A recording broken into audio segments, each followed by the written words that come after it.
പാവയ്ക്ക കൊണ്ട് നല്ലൊരു തോരനുണ്ടാക്കിയാലോ? എങ്ങനെ തയ്യാറാക്കിയാലും കയ്പ്പ് കാരണം മാറ്റി വെച്ചൊരു ഐറ്റമാണിത്.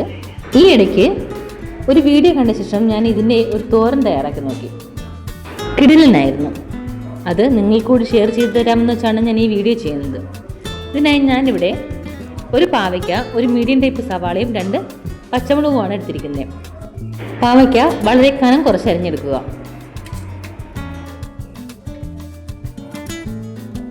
ഇവ 3 അരിഞ്ഞ് മാറ്റി വെച്ച ശേഷം ഒരു 4 സ്പൂൺ തേങ്ങ ചിരവിയെടുത്തതും അതിലേക്ക് 2 അല്ലി വെളുത്തുള്ളി, 1/4 ടീസ്പൂൺ മഞ്ഞൾപ്പൊടി, 1 നുള്ളു ജീരകം, ഇവയെല്ലാം കൂടി മിക്സിയിലിട്ടൊന്ന് ചതച്ചെടുക്കണം.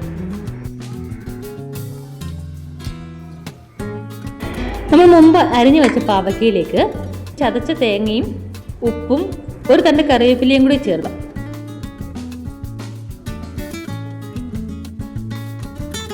ഇനി നന്നായി പഴുത്ത തക്കാളി എടുത്ത ശേഷം അതിനുള്ളിലെ ആ ഭാഗം എടുത്ത് മാറ്റാം. നമുക്ക് ആ തോട് മാത്രം മതി.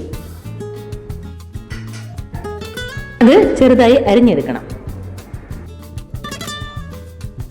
ഇനി പാവയ്ക്കയിലേക്ക് ചേർത്ത് ഒന്ന് ഇളക്കിയെടുക്കാം.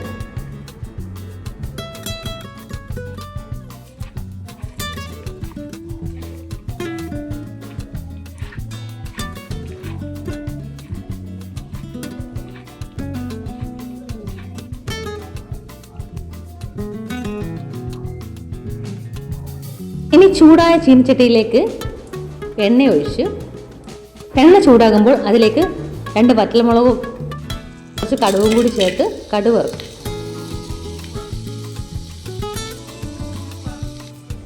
കടുക് പൊട്ടി വരുമ്പോഴേക്കും അരിഞ്ഞു വെച്ചിരുന്ന പാവയ്ക്ക് അതിലേക്ക് ചേർത്ത് ഇളക്കിയെടുക്കണം.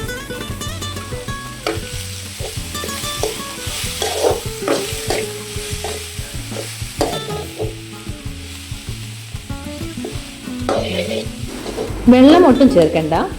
നന്നായി ഇളക്കി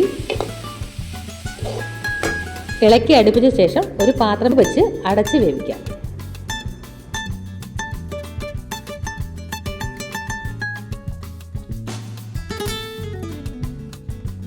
ഇടയ്ക്ക് തുറന്നൊന്ന് ഇളക്കി കൊടുക്കുക, അല്ലെങ്കിൽ അടിക്ക് പിടിക്കാൻ ചാൻസ് ഉണ്ട്.